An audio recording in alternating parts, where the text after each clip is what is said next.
جن اور سنہری چراغ۔ ایک زمانے کی بات ہے، ایک چھوٹے سے گاؤں میں ایک غریب لڑکا تھا جس کا نام احمد تھا۔ احمد کی زندگی مشکل تھی، مگر اس کے دل میں ہمیشہ کچھ بڑا کرنے کا خواب تھا۔ ایک دن احمد اپنے گاؤں کے قریب جنگل میں لکڑیاں کاٹنے گیا۔ اچانک اس کی نظر ایک پرانی سنہری چراغ پر پڑی جو جھاڑیوں میں چھپی ہوئی تھی۔ احمد نے چراغ کو اٹھایا اور اسے صاف کرنے لگا۔ جیسے ہی اس نے چراغ کو رگڑا، ایک زوردار دھماکے کے ساتھ ایک دیوقامت جن چراغ سے باہر نکل آیا۔ جن نے احمد کو دیکھا اور کہا، میں چراغ کا جن ہوں، تم نے مجھے آزاد کیا ہے، اب میں تمہاری 3 خواہشیں پوری کروں گا۔ احمد حیران ہو کر بولا، کیا واقعی؟ جن نے سر ہلایا اور بولا، ہاں، بتاؤ تمہاری پہلی خواہش کیا ہے؟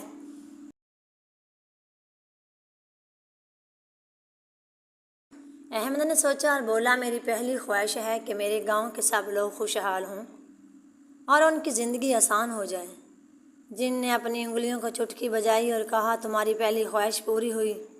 احمد نے گاؤں واپس جا کر دیکھا کہ سب لوگ خوشحال ہو گئے ہیں اور ان کی زندگی میں خوشیوں کا اضافہ ہو گیا ہے۔ پھر جن نے پوچھا، اب بتاؤ تمہاری دوسری خواہش کیا ہے؟ احمد نے کہا، میری دوسری خواہش ہے کہ میرے والدین کی صحت بہتر ہو جائے اور وہ طویل زندگی گزاریں۔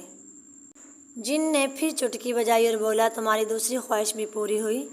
احمد نے دیکھا کہ اس کے والدین کی صحت بہتر ہو گئی تھی اور وہ بہت خوش تھے۔ آخر میں جن نے پوچھا، اب تمہاری تیسری اور آخری خواہش کیا ہے؟ احمد نے تھوڑا سوچا اور کہا، میری تیسری اور آخری خواہش ہے کہ تم آزاد ہو جاؤ اور اپنی مرضی سے زندگی گزارو۔ جن حیران ہوا اور بولا، واقعی تم نے اپنی آخری خواہش میری آزادی کے لیے مانگی؟ احمد نے مسکرا کر کہا، ہاں، میں چاہتا ہوں کہ تم بھی خوش رہو۔ میں نے خوش ہو کر چٹکی بجائی اور چراغ ٹوٹ گیا۔ جن نے احمد کا شکریہ ادا کیا اور کہا، تم نے بہت عظیم دل دکھایا ہے، ہمیشہ خوش رہو۔ اس کے بعد جن اپنی مرضی سے دنیا کی سیر کو نکل گیا اور احمد نے خوشی خوشی اپنی زندگی بسر کی۔ یہ کہانی ہمیں سکھاتی ہے کہ دوسروں کی مدد کرنے اور دل ہونے سے